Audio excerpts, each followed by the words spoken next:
The morning started like any other Tuesday on Earth. People went to work, children went to school, and life moved forward in its normal way. Then the space monitoring stations around the world began picking up signals that would change everything. Dr. Maria Kim was drinking her third cup of coffee at the Deep Space Monitoring Center in Australia when her computer screen lit up with red warnings. She stared at the readings for a full minute before calling her supervisor. The numbers made no sense. 200 massive objects were moving toward Earth at impossible speeds. Within an hour, every major government on Earth knew the truth. An alien fleet was coming, and it was bigger than anything humanity had ever imagined. The ships were enormous, each one the size of a small city. They moved through space in perfect formation, heading straight for Earth. President Lisa Martinez sat in the emergency meeting room deep beneath the White House. Around the long table were the most important people in America's government and military. General Adam Clark, a man who had seen 3 wars, looked worried for the first time in his career. Defense Secretary Ryan Torres kept checking his phone for updates from the Pentagon. "How long do we have?" President Martinez asked. 6 hours, until they reach our solar system," General Clark replied. "Maybe 12 hours until they get to Earth orbit." The president looked at the large screen showing the approaching fleet. Each ship was a dark gray color with sharp edges and strange symbols painted on their sides. They looked like weapons built for one purpose: destroying planets. "What do we know about them?" she asked. Ryan Torres opened a file on his tablet. "Our computers matched their ship designs with old reports from other planets. These are Draconians. They're bad news, Madam President, really bad news." He put images on the main screen. They showed destroyed planets and empty space where worlds used to be. In the last 300 years, they've conquered or destroyed over 2,000 planets. They've never lost a battle. Ever. President Martinez felt cold. "What about our fleet?" "Captain Jake Sullivan is moving all our ships into position," General Clark said. "The UES Liberty and 43 other ships, it's everything we have." 44 ships against 200? The president shook her head. "That's not a battle. That's suicide." "Yes, ma'am," the general agreed quietly. Meanwhile, high above Earth, Captain Jake Sullivan stood on the bridge of the UES Liberty. He was a good officer who had served his country for 20 years. He had fought pirates and smugglers in the outer planets, but nothing had prepared him for this. "Sir, the alien fleet is entering our solar system now," his communications officer reported. Jake looked at the main screen. The Draconian ships were huge, dark shapes moving past Jupiter. They looked like hungry sharks swimming toward a small fish. "Signal all ships," Jake ordered. "Take defensive positions around Earth. Make sure the civilian evacuation ships get away safely." "Yes, sir," came the reply from his crew. Jake knew they couldn't win. Everyone knew it. But they would fight. Anyway, that's what humans did. They fought even when they couldn't win. Far below on Earth, in a secret underground facility in Colorado Springs, Dr. Elena Rodriguez was working on something that might be important. She didn't know about the alien fleet yet. Her team had been working on Project Mirror for 3 years, and today felt like a breakthrough day. "Elena, come look at this," called Ben Foster from across the lab. He was an engineer who specialized in quantum mechanics, and right now he looked excited. Elena walked over to his computer station. On the screen were numbers and graphs that most people wouldn't understand, but Elena understood them perfectly, and they made her heart beat faster. "Is this real?" she asked. "I've checked it 5 times, Ben replied. "The dimensional field is stable, more than stable. It's actually working better than our models predicted." Elena stared at the screen. Project Mirror was supposed to be theoretical research into parallel dimensions. The government had funded it because they thought it might lead to new energy sources someday. None of them knew it might be the most powerful weapon ever created. "Elena," another voice called from across the room. It was Alex Johnson, a young programmer who worked on the targeting systems. "You need to see the news." Alex turned on a television, and Elena's excitement turned to fear. The news showed pictures of the Draconian fleet, now clearly visible in space near Mars. The reporter was talking about evacuation plans and emergency shelters. "How long do we have?" Elena asked. The president is about to speak to the nation, Alex replied. They watched as President Martinez appeared on screen. She looked calm, but Elena could see the fear in her eyes. My fellow Americans and citizens of Earth, the president began, I will not lie to you. We face the greatest threat in human history. An alien fleet is approaching our planet. They are called Draconians, and they have demanded our complete surrender. Elena felt sick. 3 years of work on Project Mirror, and now this. They have given us 72 hours to surrender, the president continued, or they will destroy our planet. I want you to know that we will not surrender. We will fight with everything we have. We will show these aliens what humans are made of. As the president's speech ended, Elena looked at her team. Ben was staring at the computer screen showing their project data. Alex was checking news updates on his phone. Neither of them said anything, but Elena knew they were all thinking the same thing. Project Mirror wasn't just theoretical research anymore. It might be the only hope Earth had left. Admiral Vextar stood on the command bridge of his flagship, the Draconian destroyer called Death's Wing. He was 7 feet tall with dark green skin and yellow eyes that glowed in the dim light of his ship. He had destroyed more planets than any other admiral in Draconian history. Report, he ordered in a voice that sounded like grinding metal. All ships are in position, Admiral, his lieutenant replied. The human planet is surrounded. Their small fleet has taken defensive positions, but they pose no threat. Admiral Vextar looked at the image of Earth on his main screen. It was a pretty blue and green planet full of life. In 72 hours, it would be nothing but burning rock and dead space. Send the final message to their leaders, he commanded. Tell them they have 72 hours to surrender completely. If they refuse, we will turn their world into dust. The message was sent, and Earth's 72 hours of borrowed time began to count down.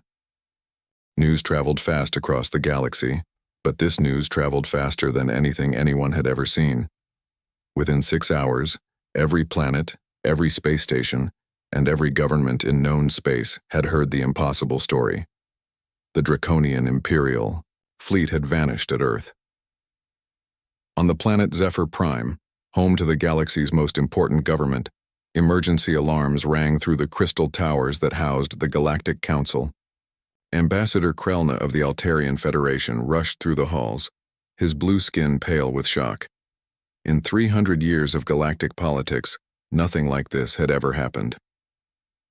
The council chamber filled quickly with representatives from hundreds of worlds. War Chief Grix of the Corvan Empire slammed his massive fist on his desk, making the whole room shake. His people were warriors who respected strength, and the Draconians had been the strongest force in the galaxy. This is impossible, Grix roared in his deep voice. Fleets don't just disappear. Ships don't just vanish into space. But they did, replied Ambassador Krelna in his soft, careful voice. Our long-range sensors confirm it. The Draconian fleet was there one moment, gone the next. No explosions, no debris, no energy signatures, just empty space. On the other side of the chamber, Senator Valesh of the neutral Centaurian Republic stood up. Her people were known for being logical and calm, but even she looked confused. We need to investigate, she said. If Earth has developed some kind of new weapon, the balance of power in the galaxy has changed forever. Meanwhile, far across space in the dark heart of the Draconian Empire, chaos was spreading like wildfire. Emperor Draxus sat on his black throne, staring at reports that made no sense. His greatest fleet, led by his best admiral, had simply stopped existing. Send probe ships to Earth immediately, he commanded his generals. Find out what happened to my fleet. But the damage was already done. Across the Draconian Empire, worlds that had been conquered and enslaved for centuries were hearing the news. The mighty Draconian fleet had vanished. The myth of Draconian invincibility was broken. On the mining world of Karis 7, slaves who had worked in the dark tunnels for generations began to whisper. Maybe the Draconians weren't gods after all. Maybe they could be beaten. The whispers grew louder. On the factory planet of Nexus Prime, workers stopped their machines and looked up at the sky. For the first time in 50 years, they dared to hope. Rebellion started small, just a few brave souls refusing to follow orders. But hope spreads faster than fear, and soon, entire worlds were rising up against their Draconian masters. Back on Earth, the celebration was turning into confusion. People cheered in the streets, but their leaders were asking hard questions. How had the fleet disappeared? Where had they gone? And most importantly, what if they came back? President Lisa Martinez called together every scientist, military expert, and intelligence officer in the government. They met in the same underground room where they had planned for the end of the world just days before. "I want answers," the president said. "How did we make an entire alien fleet disappear?" General Clark shook his head. "Our weapons couldn't have done it. We barely damaged one of their ships before they vanished." Defense Secretary Ryan Torres had been checking reports all morning. "Our intelligence agencies are as confused as we are. Nobody knows what happened." Dr. Maria Kim from the Space Monitoring Center stood up with a tablet full of data. "Madam President, I've been studying the sensor readings from the moment the fleet disappeared. There was some kind of energy pulse, but it didn't come from space. It came from somewhere on Earth." Everyone in the room turned to look at her. "Where on Earth?" the president asked. "Colorado, somewhere near Colorado Springs. The energy signature was unlike anything we've ever recorded." Meanwhile, in that same underground facility in Colorado Springs, Dr. Elena Rodriguez and her team were trying to understand what they had done. The Project Mirror generators were still humming, but at normal levels now. The computers showed readings that looked almost normal, except for one thing. "Look at this," Ben Foster said, pointing at his screen. "The dimensional field generator shows that it pulled enough energy to power a small city for a year. But we only ran it for 30 seconds. Alex Johnson was checking the targeting computers. "Elena, the quantum targeting system shows some really weird data. It's like it locked onto something huge and just moved it somewhere else." "Moved it where?" Elena asked. "I don't know. The calculations are showing thousands of different dimensional coordinates. Like whatever we targeted got scattered across multiple parallel universes." Elena felt cold. "How many dimensional coordinates?" Alex counted them on his screen. 217 different locations. Elena's heart stopped. The Draconian fleet had 200 ships. Across the world, strange reports were starting to come in. In Kansas, farmer Joe Williams found pieces of strange metal in his cornfield. The metal was dark gray with alien symbols, and it was still warm even though nothing had fallen from the sky. "I'm telling you, Sheriff, this stuff just appeared overnight," Joe insisted. "Right there in my field. Never seen anything like it." In the Pacific Ocean, marine biologist Dr. Kate Morgan was studying water samples when she found something impossible. Traces of alien metals were floating in the water, metals that matched no known element on Earth. "This can't be right," she told her research partner. "These mineral traces show up on our equipment, but when we try to collect samples, there's nothing there. It's like ghost metal." Far north in Alaska, Arctic researcher Tom Bailey made an even stranger discovery. While drilling ice core samples, his equipment hit something hard buried deep in the ice. Something that definitely wasn't ice, but wasn't quite solid either. "It's like the ice remembers something being here," he reported to his supervisor. "The molecular structure shows signs of a massive metallic object, but when we dig, we find nothing." Similar reports came in from around the world. Traces of something that had been there but wasn't there anymore. Shadows of objects that existed somewhere else. Dr. Elena Rodriguez was starting to understand the horrible truth. Project Mirror hadn't destroyed the Draconian fleet. It had scattered them across thousands of parallel dimensions. Some ships had materialized inside mountains in other universes. Others had appeared in the middle of oceans on worlds where Earth had no land. Still others had found themselves in dimensions where Earth didn't exist at all.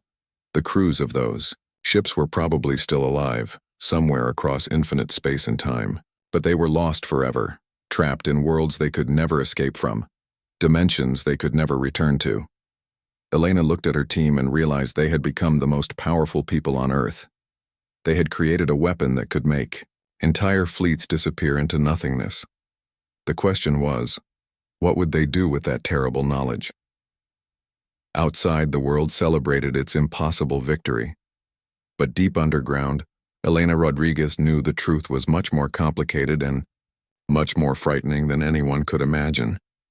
3 weeks after the Draconian fleet vanished, the truth began to come out piece by piece. It started when President Lisa Martinez received a call from someone she had never heard of before. The man on the phone said his name was Captain Oliver Price, and he needed to speak with her about Project Mirror. "I've never heard of any Project Mirror," the president told him. "Ma'am, with respect, that's because it's been classified above your security level," Captain Price replied. "But now that we've used it, you need to know everything." The president felt a chill run down her spine. "Used it? Used what?" "The weapon that saved Earth, ma'am. The weapon that made the Draconian fleet disappear." 2 hours later, President Martinez sat in a room she didn't know existed, 3 levels below the basement of the Pentagon. Across from her sat Captain Oliver Price, a man in his 50s with gray hair and tired eyes.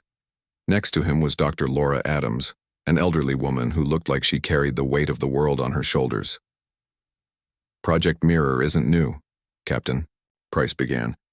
"We've been working on it for 40 years. It started when Dr. Adams found something in Antarctica that changed everything we thought we knew about physics." Dr. Adams opened an old file folder and pulled out photographs. They showed strange metal objects buried deep in ancient ice. The objects had symbols carved into them that looked almost like writing, but not from any human language. "I found these artifacts in 1985, Dr. Adams said quietly. "They were buried under ice that was millions of years old, but the artifacts themselves were even older, much older." President Martinez stared at the photographs. "What are they?" "Technology," Captain Price answered. "Technology so advanced that we're still trying to understand it. These artifacts taught us about dimensions beyond our own universe. They showed us that reality has layers like an onion, and they showed us how to move things between those layers." "You mean other dimensions? Parallel universes?" "Exactly." Dr. Adams nodded. "The artifacts contained blueprints for a dimensional displacement device, something that could take matter from our dimension and scatter it across thousands of others." The president felt sick. "And that's what happened to the Draconian fleet?" "Yes, ma'am," Captain Price confirmed. "When Dr. Rodriguez activated Project Mirror, it created a dimensional field that grabbed every ship in the Draconian fleet and scattered them across parallel Earths. Some ships materialized inside mountains, others appeared in the middle of oceans. Still others found themselves in dimensions where Earth never developed life at all." "Are they dead?" the president asked. Dr. Adams shook her head. "We don't think so. The displacement field was designed to transport matter safely. The ships and their crews are probably still alive. They're just trapped in dimensions they can never escape from." President Martinez stood up and walked to the window, even though it only showed the underground tunnel outside. "How many people knew about this?" 12, Captain Price said. "Dr. Rodriguez and her team thought they were working on experimental energy research. Only 4 of us knew the real purpose." "And you never told me? You never told any president?" "No, ma'am. The decision was made long ago that this weapon was too dangerous for any one person to control. If it fell into the wrong hands, it could make entire planets disappear." Meanwhile, far above them, alien ships were arriving in Earth's solar system. But these weren't Draconians. A small fleet of 5 ships approached slowly, broadcasting peaceful messages in dozens of languages. Dr. Maria Kim at the Space Monitoring Center was the first to detect them. "These ships are different," she reported to her supervisors. "They're not military vessels, they look like science ships." The lead ship sent a message directly to Earth's governments.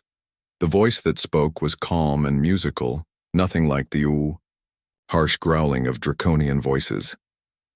"People of Earth, this is Ambassador Vanishes of the Centaurian Republic.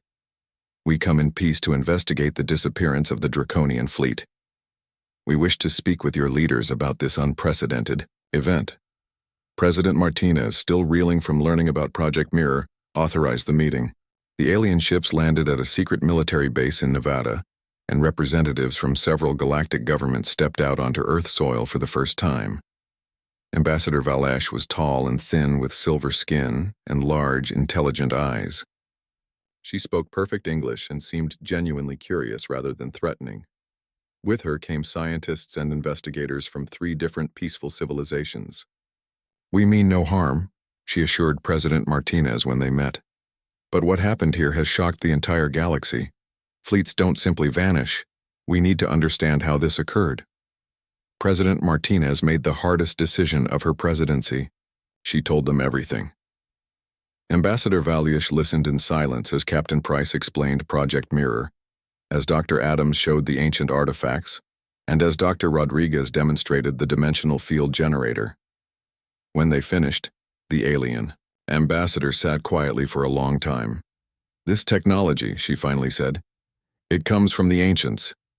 "The ancients?" Dr. Adams asked. "A civilization that existed millions of years ago, before any of our current species evolved. They disappeared long before we developed space travel. We've found traces of their technology on dozens of worlds, but never anything this complete."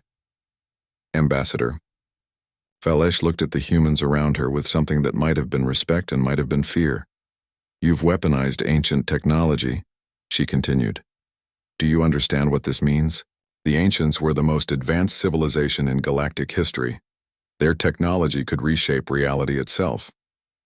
Dr. Rodriguez, who had been quiet during most of the meeting, finally spoke up. "What happened to them? The ancients, I mean. Where did they go?" Ambassador Valush looked sad. "No one knows for certain, but there are theories. Some scientists believe they used technology like this to explore other dimensions, and maybe they never came back." The room fell silent as everyone considered the implications. The Draconian fleet wasn't just lost. They were scattered across infinite dimensions, just like the mysterious ancients might have been millions of years ago. "What do we do now?" President Martinez asked. "Now," Ambassador Valush replied. "You have a choice. You can destroy this technology and pretend it never existed, or you can accept responsibility for possessing the most dangerous weapon in galactic history." Captain Price stepped forward. "What would you recommend?" "I would recommend," the alien ambassador said carefully, "that you be very, very careful, because what you've done to the Draconians, you could do to anyone, including yourselves." Dr. Elena Rodriguez looked at her hands and realized she had helped create something that could make entire civilizations disappear into the endless darkness between dimensions. The question was no longer whether they could use this power, but whether they should. And somewhere across thousands of parallel Earths, Draconian ships were still materializing in empty worlds, their crews wondering how they had gone from conquering a planet to being lost forever in dimensions they could never understand. 6 months later, the galaxy was a very different place. The Draconian Empire, once the most feared force in known space, was broken and weak. Emperor Draxus sat in his dark throne room staring at reports of rebellions across his empire. Without his greatest fleet, he could not stop the uprisings on dozens of worlds. The final blow came when 3 of his own generals demanded he make peace with Earth. "We cannot fight a species that can make our fleets disappear," General Korth told him. "We must negotiate before they decide to make our entire empire vanish." So Emperor Draxus did something no Draconian ruler had ever done in 3 centuries. He asked for peace. The peace talks took place on a neutral space station near the center of the galaxy. President Lisa Martinez sat across from the massive Draconian Emperor, with Ambassador Valush serving as mediator. It was the first time a human leader had ever met with the ruler of the galaxy's most powerful empire. "You have humbled us," Emperor Draxus admitted, his voice like grinding stone. "Your species has shown power beyond our understanding. We offer peace and promise to leave your world alone forever." President Martinez looked at the alien emperor who had once commanded the destruction of her planet. "Peace is not enough," she said calmly. "You will free every slave world in your empire. You will stop conquering new planets, and you will pay for the rebuilding of worlds you have destroyed." The emperor's yellow eyes burned with anger. But he had no choice. His empire was falling apart, and Earth had proven it could make entire fleets disappear into nothing. "We agree to your terms," he said through gritted teeth. The treaty was signed with representatives from dozens of worlds watching. For the first time in centuries, The Draconian Empire was bound by law to stop its conquest and destruction. And Earth, a small blue planet that most of the galaxy had never heard of 6 months ago, was now recognized as a major galactic power. President Martinez became Earth's first galactic ambassador, representing humanity in the Galactic Council. Captain Jake Sullivan, hero of the impossible battle against the Draconian fleet, was promoted to admiral and given command of Earth's expanded space navy. His first ship was the UES Liberty, rebuilt and made stronger than ever, but not everyone celebrated. Deep in the underground facility in Colorado Springs, the Project Mirror team lived with a terrible secret. They had saved Earth, but at a cost that kept them awake at night. Dr. Elena Rodriguez stood in the empty laboratory, looking at the dimensional field generator that had been permanently shut down. The device that could scatter entire fleets across parallel dimensions was now locked away behind security systems that would take years to break. "Do you ever think about them?" asked Ben Foster, joining her in the quiet room. "The Draconian crews, I mean, out there in all those other dimensions." Elena nodded slowly. "Every day. We saved our world by scattering 200 ships full of living beings across thousands of parallel Earths. They're probably still alive out there, wondering how they went from attacking a planet to being lost in empty space. Some of them might have found worlds with people," Alex Johnson added, walking over to join them. "Imagine being a Draconian soldier, suddenly appearing on an Earth where humans never developed space travel." The three scientists who had saved Earth stood together in silence, carrying the weight of what they had done. They were heroes to the world, but they knew the full cost of their victory. Dr. Laura Adams, the archaeologist who had started it all by finding ancient artifacts in Antarctica, had made a decision after the peace treaty was signed. She sealed away all her research on ancient technology and destroyed most of her notes. "Some things are too dangerous to exist," she told Captain Oliver Price as they locked the last files in a vault that would not be opened for 100 years. "The ancients disappeared for a reason. Maybe they learned the same lesson we're learning now. But even as they tried to bury the dangerous technology, new discoveries were being made. A young maintenance worker named Sam Brooks, cleaning the deep levels of the Colorado facility, found a sealed vault that Dr. Adams had missed. Inside were research notes and photographs of other ancient artifacts, still buried in ice around the world. Sam looked at the pictures and realized that Project Mirror was just the beginning. The ancients had left behind dozens of devices, each one more advanced and more dangerous than the last.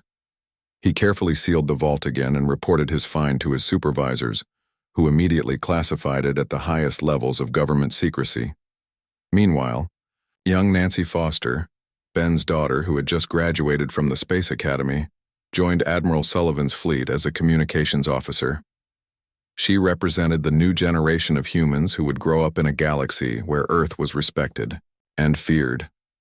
"Remember," Admiral Sullivan told her and the other new recruits, 6 months ago most of the galaxy thought humans were weak and primitive. Now they know better.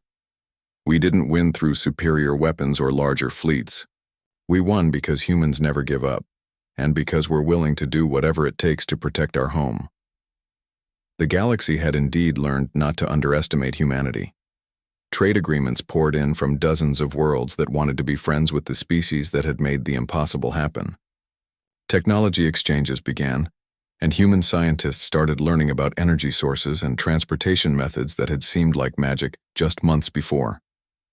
But in the quiet moments, late at night, Dr. Elena Rodriguez would look up at the stars and think about the terrible power that lay sleeping in the locked vault beneath Colorado Springs. Somewhere out there, scattered across infinite dimensions, Draconian ships were still trying to find their way home to a universe they would never see again. The galaxy was safe from the Draconian Empire. Earth was now a major power among the stars. Humanity had proven that even the smallest species could defend itself against impossible odds. But Elena knew the truth that kept her awake at night. They had won by becoming something that even the ancient and mysterious ancients might have feared. They had won by gaining the power to make entire civilizations disappear into the endless darkness between dimensions. And that power was still there, waiting in the deep underground facility, ready to be used again if Earth ever faced another threat it could not defeat through conventional means. The galaxy had learned to respect humanity, but Elena wondered if they would still respect them if they knew the full truth about what humans were capable of when their survival was at stake.